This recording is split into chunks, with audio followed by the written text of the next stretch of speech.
हम अपने संबंधों के साथ जीते हैं, उत्सव मनाते हैं, खेलते हैं, खाते हैं, आनंद मनाते हैं। किंतु जब कोई प्रिय हमसे दूर चला जाता है, इस संसार से चला जाता है, तब हम दुर्बल हो जाते हैं, सदा दुखी रहते हैं। क्या ये होना चाहिए? इस प्रकृति को देखिए। वृक्ष पत्तों के झरने से शोक नहीं मनाता, वो नए पत्तों के आने का स्वागत करता है। कल आप भी किसी स्थान पर आए थे और कल आपके स्थान पर कोई और अवश्य आएगा, क्योंकि यह परिवर्तन है, यह प्रकृति का नियम है। इसमें शोक कैसा? जो छूटा उसका शोक मनाने के स्थान पर जो मिलेगा या जो आपके पास है उसका आनंद उठाइए। श्री कृष्ण कहते हैं, ईश्वर के लिए सभी प्राणी समान है, उन सभी में समान रूप से ईश्वर का वास होता है। कोई जीव छोटा या बड़ा, अधिक या ज्यादा प्रिय नहीं है। जो अपने ईश्वर की विशेष आराधना करते हैं, पुकारते हैं, उनके साथ सदैव उपस्थित रहते हैं। संपूर्ण जगत, ब्रह्मांड, चर अचर, सब में ईश्वर का वास है। यह ईश्वर की माया ही है जो पूरे ब्रह्मांड में व्याप्त है। वहीं ईश्वर धरती पर मधुर संगीत है, वहीं ईश्वर अग्नि की उष्मा है। उसी ईश्वर का वास प्रत्येक प्राणियों में है, जो सन्यासियों के चित्त को शांत कर साधना में लीन करता है। वह आत्म संयम भी ईश्वर ही है। यह संसार नश्वर है, सुख दुख हर्ष विषाद आदि लगा रहता है। क्षण भर के सुख से जो खुश नहीं होता और अशुभ होने पर जो दुखी नहीं होता, वह व्यक्ति सच्चा ज्ञानी होता है। उसे ज्ञात होता है यहाँ सब कुछ क्षण भर के लिए होता है, भले ही वह सुख हो या दुख। ये जीवन कर्म प्रधान है। जो व्यक्ति कर्म करके, परिश्रम करके अपने लिए कुछ अर्जित करता है, वह वास्तविक रूप से उस फल का भागी है। अन्यथा वह चोर की भांति है, जिसे बैठे बिठाए सब मिल जाता है। जिस व्यक्ति के पास आपके लिए मान सम्मान और कद्र ना हो, उनके साथ रहना व्यर्थ है। वह सदैव आपके लिए शत्रुता का भाव रखते हैं। ऐसे व्यक्ति के साथ रहने से उत्तम आप अकेले रहें। श्री कृष्ण कहते हैं, इस जीवन में अधिक सीधा होना, सरल होना भी अनुचित है। जो सरल और सीधे स्वभाव का होता है, लोग उसका अनायास फायदा उठाते हैं। ये जीवन एक रणभूमि है, यहाँ निरंतर संघर्षों का सामना करना पड़ता है। इस संघर्ष रूपी महाभारत में स्वयं अपना सारथी, अपना मार्गदर्शक और योद्धा बनना होता है। जिनकी किस्मत अच्छी होती है, जिनके पास किसी साधन की कोई कमी नहीं होती, वह थोड़ा सा भी कष्ट नहीं झेलते। थोड़ी सी भी कमी होने पर भगवान को कोसते हैं। वहीं जिनके पास अभाव होता है, जिनके पास साधन की कमी होती है, उनके पास थोड़ी सी भी बरकत हो या खुशी मिले, वह भगवान को धन्यवाद करते हैं। ये पृथ्वी नश्वर है, यहाँ सब कुछ गतिमान है। जिस प्रकार सुख दुख में जीवन आता जाता है, उसी प्रकार मृत्यु और जन्म यहाँ लगा रहता है। इसमें खुश होना या दुख मनाना व्यर्थ है। मुंह से माफी देना और हृदय से माफी देने में काफी अंतर है। मुख द्वारा दिए गए माफी को तत्काल प्राप्त किया जा सकता है, किंतु दिल की माफी प्राप्त करने में उम्र बीत जाती है। प्रभु अपने भक्तों की सदैव परीक्षा लेते रहते हैं। इस परीक्षा में भक्तों को अनेकों कष्टों का सामना करना पड़ता है। सामान्य लोग इसे अपना दुख मानकर पीछा छुड़ाते हैं, वहीं साधक तथा प्रेमी प्रभु की इच्छा समझकर उसका सामना करते हैं। सांसारिक सुख क्षणिक होता है। जो सुख आज प्राप्त हो रहा है, वह सुख स्थायी नहीं है। यह सुख आपके साथ सर्वदा नहीं रहने वाला। आपको दुख भी प्राप्त होगा, परंतु संसार से वियोग अर्थात मुक्ति परम आनंद को प्राप्त कराती है। यह ईश्वर तक पहुंचाती है। माना जाता है जीवन के पूर्व कर्मों का फल इसी जन्म में होता है। जितने भी रिश्ते, नाते, सुख दुख व्यक्तिगत जीवन में प्राप्त होते हैं, वह पूर्व जन्मों का फल है। वरना कौन इतनी बड़ी दुनिया में आपसे दिल लगाता है? राधा और कृष्ण दोनों अवतारी थे। दोनों का जन्म कुछ विशेष परिस्थितियों के लिए हुआ था। उन दोनों का मिलना बिछड़ना बस एक प्रक्रिया मात्र थी, जिनके माध्यम से प्रेम का वास्तविक रूप समाज में दिखाना था। आस्था और प्रेम पर व्यक्ति का स्वयं नियंत्रण होता है। जहाँ आस्था और प्रेम लग जाता है, वहीं श्री कृष्ण के दर्शन हो जाता है, क्योंकि श्री कृष्ण सर्वव्यापी हैं। कृष्ण को जो भी भक्त सच्चे हृदय से पुकारता है, वह उनके साथ सदैव खड़े हो जाते। प्रहलाद जैसा विश्वास, भीलनी जैसी आशा और द्रौपदी जैसी पुकार, मीरा जैसा इंतजार अगर सभी शुद्ध हो, तो कृष्ण को तो आना ही पड़ता है। आशाएं व्यक्ति को दुख के मार्ग पर ले जाती है। आशाएं बड़ी प्रबल होती है। आशा अनुरूप कार्य होने पर जहां खुशी मिलती है, वहीं आशा के विरुद्ध कार्य होने पर दुख का पहाड़ टूट जाता है। व्यक्ति जीवन में आशा दुख का प्रमुख कारण है। जो लोग ये कहते हैं अपनों के आगे झुकने में बुराई नहीं, उन्हें मालूम होना चाहिए जो अपने होते हैं वो कभी झुकने नहीं देते। श्री कृष्ण कहते हैं जब से मनुष्य का जन्म हुआ है जान पहचान का, और आज के युग में तो व्यक्ति का मूल्यांकन ही इससे किया जाता है। उसकी पहचान कहाँ तक है? क्यों? आपके आसपास भी कई ऐसे लोग होंगे जो पहचान के बल पर आपको बना देते। ऐसे कई लोग होंगे जो पहचान से काम पा लेंगे, धन अर्जित कर लेंगे। किंतु आप तनिक सोचिए, क्या ये ठीक है? पहचान से मिला काम आपके साथ तब तक रहेगा जब तक आपके उनसे मधुर संबंध होंगे, जब तक आपके उनसे मधुर संबंध होंगे। संबंधों में खटास आई और काम निकल गया हाथ से, तो अब क्या किया जाए? इसका उत्तर है काम। अपना काम पूरे मन से करो, अपना काम निश्चल से करें, क्योंकि पहचान से मिला काम अधिक समय तक नहीं टिकेगा, किंतु काम से मिली पहचान युगों युगों तक टिकेगी। श्री कृष्ण कहते हैं जीवन में कुछ कर दिखाना है, आकाश की वो सीमा छूनी है जिसे छूने के विषय में आप कभी सोच नहीं सकते। तो अपने भीतर से ये 3 गुण अर्जित कीजिए। पहला, अपने लक्ष्य को पाने की चाह, लगन, यह आपसे वो करवा सकता है जो आप कभी नहीं कर सकते। दूसरा, साहस, संकट उठाने की क्षमताएं आपसे वो करवा सकता है जो आप करना चाहते हैं। और तीसरा है अनुभव। अनुभव आपको ये बताएगा कि आपको क्या करना चाहिए। तो जिसने चाह, साहस और अनुभव इन 3 गुणों को पा लिया, उनके लिए संसार में ऐसा कुछ भी नहीं जो वो नहीं पा सके। स्वप्न और लक्ष्य कितने समान लगते हैं। इन दोनों की व्यक्ति कल्पना करता है, इन दोनों को व्यक्ति पाना चाहता है, और ये दोनों पूर्ण हो तो व्यक्ति स्वयं को भाग्यशाली भी समझता है। किंतु इन दोनों में अंतर है। अंतर यह है कि स्वप्न के लिए बिना मेहनत की नींद चाहिए और लक्ष्य के लिए बिना नींद की मेहनत। जो व्यक्ति स्वप्न में देखने में रह जाता है, उठने के पश्चात उसके हाथ खाली रहते, और जो व्यक्ति मेहनत करता है सोते समय उसके हाथ उसका लक्ष्य होता है। इसलिए यदि स्वप्न भी देखो तो लक्ष्य समझ के। दीपक जलाने का कार्य कितना सुखमय होता है। प्रकाश की ये लौ मानो भीतर जाकर मन में उल्लास भर देती कि ये मैंने क्या कर दिया, मैंने इसे बुझा क्यों दिया, जबकि इसी से मैंने अन्य दियों को जलाया है। क्योंकि जब तक ये तीली अन्य बातियों को जला रही थी तब तक ये जल रही थी, किंतु जब इसने ऐसा करना छोड़ दिया तो इसे स्वयं बुझना पड़ा। जीवन में इसी प्रकार प्रकाश देने का नाम है। जीवन में शुभ काम करोगे, परोपकार करोगे, किसी की सहायता करोगे तो जीवित रहोगे। और जिस दिन ये देना बंद कर दिया, श्वास लेने के पश्चात भी मृत समान होगी। इसलिए जब तक श्वास है, आशा रूपी प्रकाश का संचार करते रहिए। विश्वास कीजिए मृत्यु के पश्चात भी अमर रहेंगे। एक समय की बात है, तूफान में फंसकर एक समुद्री जहाज तहस नहस हो गया। उसमें बैठे सभी यात्री समुद्र में डूब गए, बस एक आदमी को छोड़कर। भगवान की कृपा से वह किसी तरह बच गया और बहकर समुद्र के किनारे आ गया। उसकी बेहोशी टूटी और आंखें खुली तो उसने खुद को एक उजाड़ सुनसान द्वीप में पाया। वह भगवान से प्रार्थना करने लगा, भगवान मेरी मदद करो, कोई मदद यहाँ भिजवा दो। दिन गुजर गया, रात हो गई, लेकिन उसके लिए कोई नहीं आया। समुद्र किनारे सोकर उसने रात गुजारी। अगले दिन उसने फिर भगवान से मदद के लिए प्रार्थना की, लेकिन कोई मदद नहीं आई। इसी तरह कुछ दिन गुजर गए। उजाड़ द्वीप की जिंदगी को अपनी किस्मत मानकर आदमी ने कुछ लकड़ियां और घास फूस इकट्ठा कर अपने लिए एक झोपड़ी बना ली। टूटे जहाज से बहकर आई चीजों में से उसने अपनी जरूरत की चीजें इकट्ठा की और झोपड़ी में रख ली। उस झोपड़ी में रहकर वह दिन गुजारने लगा।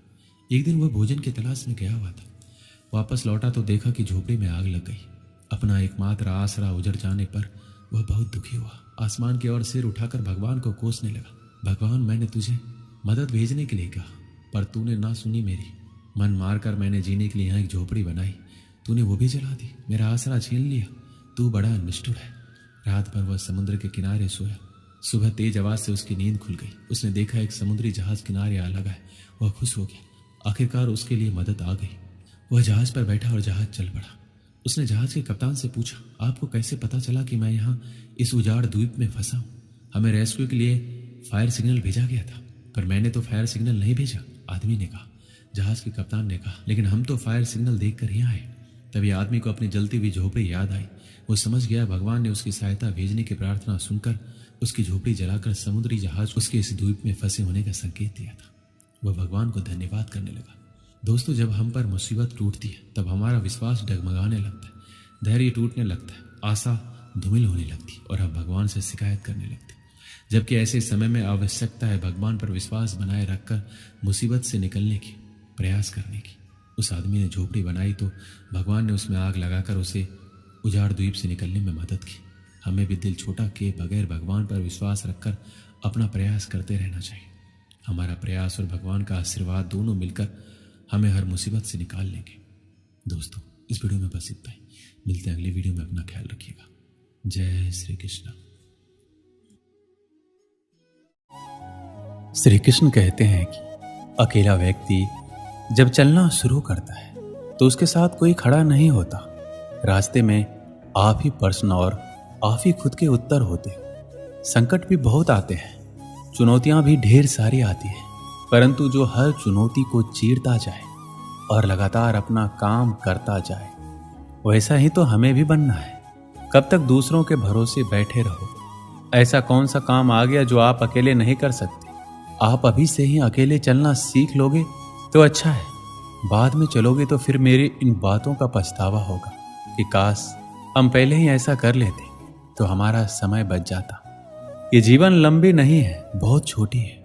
ये बात बिल्कुल सही है। जो आज साथ है वह कितना भी हितकर हो, कितना भी प्रेमी हो, कितना भी तुम्हारे साथ खड़ा होने वाला हो, लेकिन वह हमेशा उसी प्रकार साथ रहेगा ये जरूरी नहीं है। क्योंकि ऐसा हो सकता है कि साथ रहने वाला आपके साथ रहना चाहता हो, लेकिन कुछ परिस्थितियां, समय का फेर या कह लो उसके अपने कुछ निजी कारण हो जाते हैं कि वह चाहकर भी आपका साथ नहीं दे पाता है या साथ नहीं रह पाता है। अकेले रहने का सबसे बड़ा फायदा यह है कि आपको किसी को जवाब नहीं देना पड़ता। आप जो चाहते हैं, जिस तरह से चाहते हैं वही करते हैं।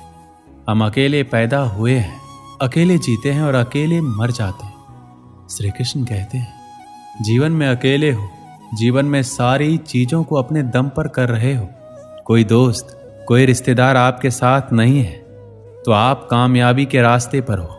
अगर जीवन में अकेले हो तो इसे अपनी कमजोरी बिल्कुल मत समझना, क्योंकि जो इंसान दुनिया में आज अकेला है वह बहुत ताकतवर है।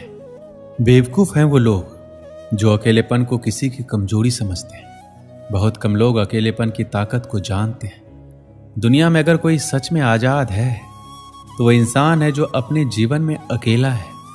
अकेले इंसान को लोगों की फालतू की बातें सुननी नहीं पड़ती। इसने आज ये बोल दिया, उस दोस्त ने आज वो बोल दिया। अलग अलग लोगों की फालतू की बातें अकेले इंसान को झेलनी नहीं पड़ती।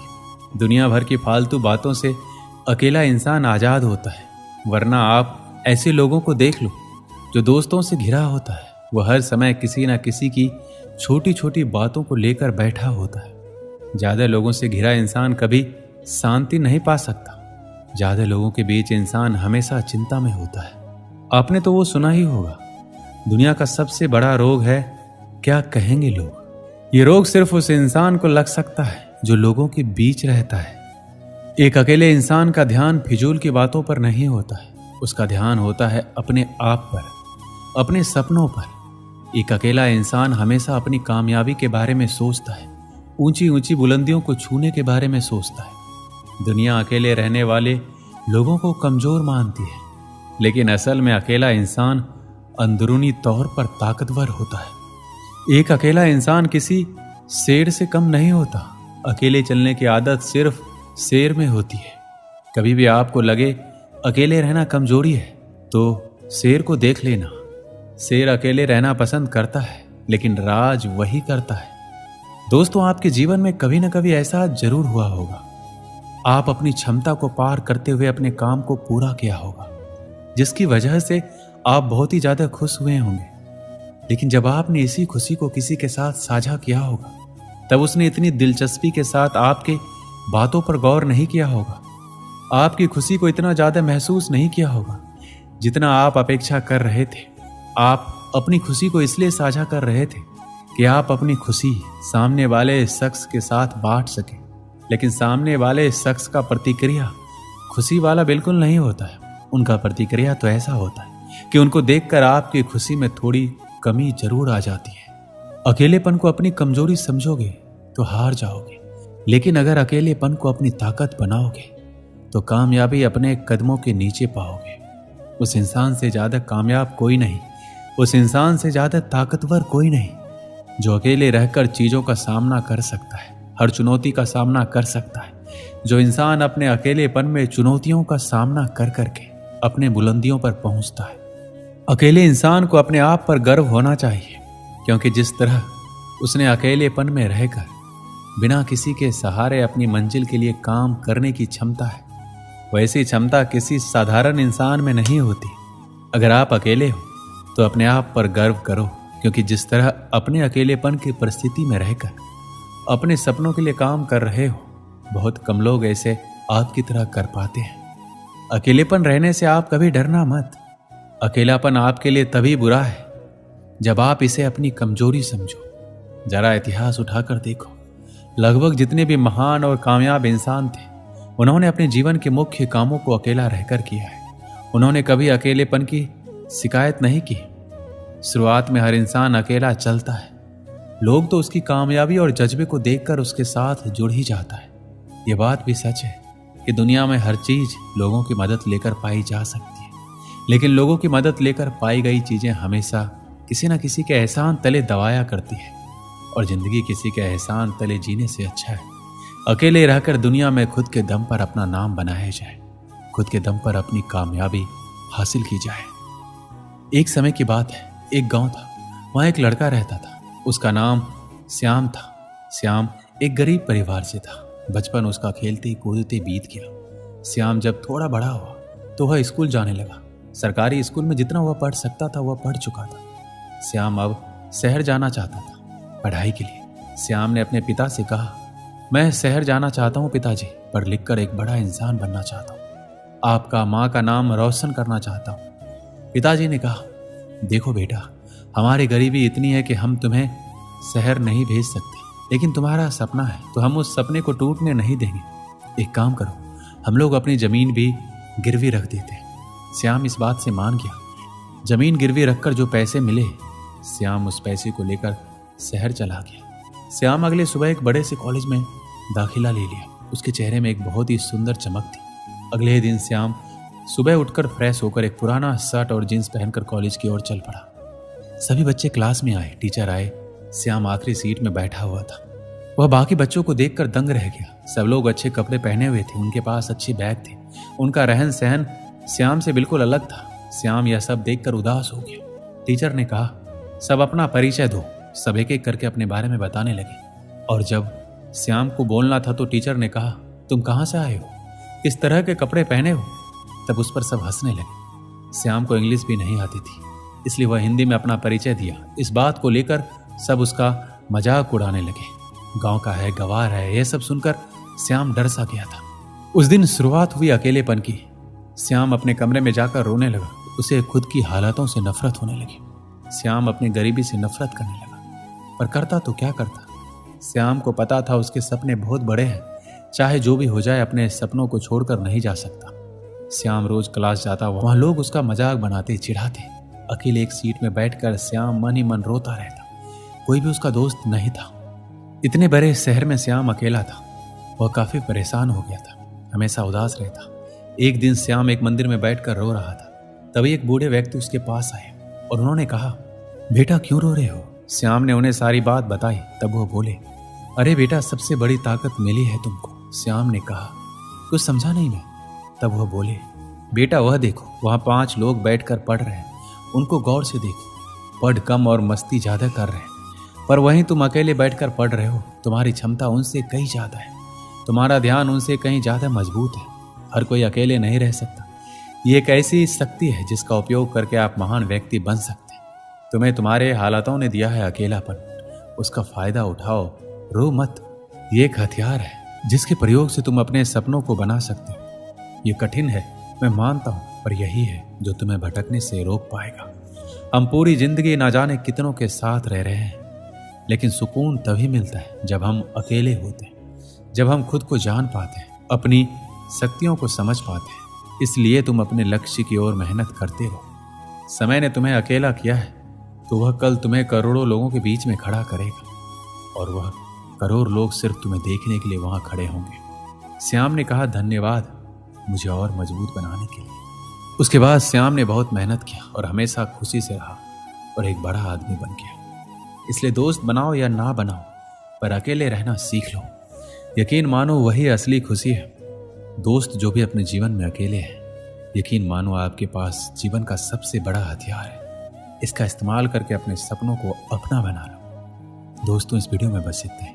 मिलते हैं अगली वीडियो में। अपना ख्याल रखिएगा। जय श्री कृष्ण। श्री कृष्ण कहते हैं कि इंसान को धैर्य रखना चाहिए, चाहे कुछ भी हो। धैर्य से ही हर चीज का समाधान होता है।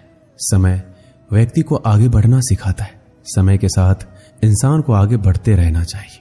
लोगों की बातों को ध्यान ना देने से अच्छा है निरंतर कर्म करते रहना चाहिए। कर्मों से ही व्यक्ति महान बनता है। परिस्थिति को लेकर नहीं बैठना चाहिए, बल्कि इंसान आगे बढ़ते रहना चाहिए। व्यर्थ चिंता करने से अच्छा है अपने काम पर ध्यान दो।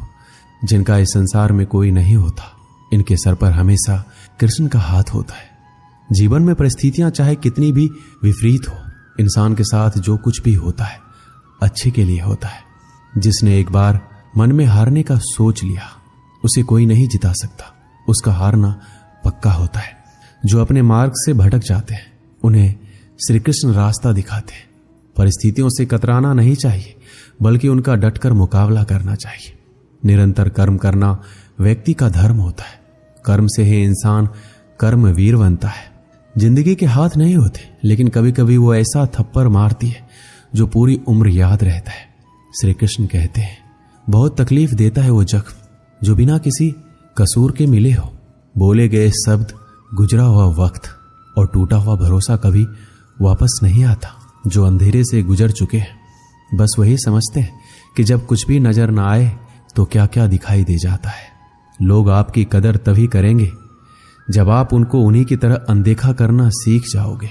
कहाँ मिलता है कभी कोई समझने वाला, जो भी मिलता है समझा कर चला जाता है। श्री कृष्ण कहते हैं, अपनी कमियों पर भी नजर रखो। हर बार गलती दूसरों की नहीं होती। सपना हमेशा बड़े से बड़ा देखो। चांद नहीं मिला तो क्या हुआ, आसमान तक तो पहुंचोगे। जिंदगी ने एक बात जरूर सिखाई है कि मां के सिवा कोई अपना नहीं होता। जिसकी गलतियों से भी मैंने रिश्ता निभाया है, उसने बार बार मुझे फालतू होने का एहसास दिलाया है। क्रोध बुरा होता है, पर जहां जरूरत हो वहां दिखाना ही चाहिए। नहीं तो गलत करने वालों को एहसास कभी नहीं होगा कि वो गलत कर रहा है, और वो हमेशा आपके साथ वैसा ही व्यवहार करता रहेगा। ये दुनिया बड़ी मतलबी है। इससे अच्छाई की उम्मीद कभी मत करना। कोई भी यहां हमेशा के लिए साथ देने वाला नहीं है। अगर जिंदगी में आगे बढ़ना चाहते हो तो अकेले चलना सीख लो। रात को रोकर सोना और सुबह उठकर किसी को महसूस भी नहीं होने देना। जिंदगी ये हुनर भी सिखा देती है। अज्ञानी होना उतना शर्म की बात नहीं है जितना सीखने की इच्छा ना रखना।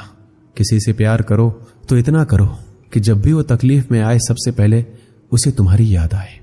खुद का मान चाहते हो तो औरों का भी मान रखो। कहने को अगर जीभ मिली है तो सुनने के लिए कान भी रखो।